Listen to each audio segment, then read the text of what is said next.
Жер сай деп коет. Бул жерде Сафа менен Марванын ортосу, экөө кичине эки адыр тоонун ортосу, бул аралык 400 метр.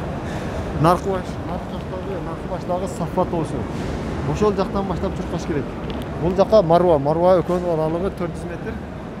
Бул жерде тарыхка кыскача кайрылып кете турган болсок, Ибрахим алейхисаламдын доорунан башталат бул жердин тарыхы. Ибрахим алейхисалам өзүнүн жары Hajar апабызды колунда наристе Исмаил алейхисаламды алып келип туруп, экөөнү ээн талаа киши жашабаган чөлгө Аллахтын буйругуна моюнсунуп алып келип ушул жерге калтырып, кайра артка карап жөнөйт. Ошол жерде Ибрахим алейхисаламды азгырып шайтан дагы келет. Ибрахим дейт, сен ээн талаада аял киши менен жаш баланы талаада таштап кетип баратасың дегенде, Ибрахим Аллахтын буйругуна моюнсунуп баш ийбей шайтанга таш урат. Анан ушул жерден жалгыз калат ээн талаада Hajar апабыз менен Исмаил алейхисалам экөө жалгыз калат. Бар азык түлүктөрү дагы түгөйт. Анан Hajar апабыздын көкүрөгүдөгү баланы эмизип аткан сүтү дагы түгөйт. Эчтеке калбайт бергенге. Бала дагы ачка чыйпылдап уйлайт. Hajar апабыз өзү дагы ачка ыйлап, анан ушул жерде бала ыйлаганда Hajar апабыз баланын кусагын тойгозуштун бир амалын ойлоп туруп, көрүнгөн жан бар экен ушул жерде өтүп бараткан кербендер болсо ошолордон бир тамак алып жан сактап калайын деген ойдо Сафадан тоодун башыга чыгып, ар жакты карайт, эч ким көрүнбөй чуркап келип, Марванын үстүгө чыгып, ал жакты карайт, эч ким көрүнбөйт. Ушул эки тоодун ортосунда 7 жолу чуркаган экен.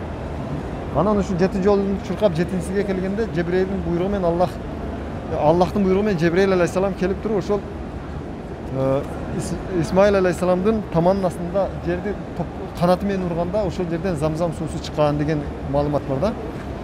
Анан Hajar апабыз bir ündü ugat, şavur etken ündü ugup durup jakындап келсе, Исмаил алейхисаламдын бутунун астында ошол тегеректен суу чыгып аткан болот, аттырылып кадимкидей булак. Анан сүйүнгөндөн жанагы суу сиңип жоголуп кетпесин деп, замми деп, чогул деп туруп, сууду чогулткан экен. Ошол жерден Замзам суусу деп ошондон аталып калган. Мына ошол күндөн баштап кыяматка чейин бул Замзам булагынын суусу азайып да кетпейт, ашып ташып дагы кетпейт. Ошол бир калыпта Замзам суусу чыгып турат. Канчалаган умрага келген, ажыга келгендер келип ушул жерден канча ичсе дагы ал суу азайып калбайт, суу соолуп да калбайт. Кыяматка чейин буюрса ушул Замзам булагы агып турат. Мына биз азыр ушул жерде ушул көрүнгөнү Hajar апабыздын ушул жерде чуркаган ошого окшоштуруп биз 7 жолу барып келдик.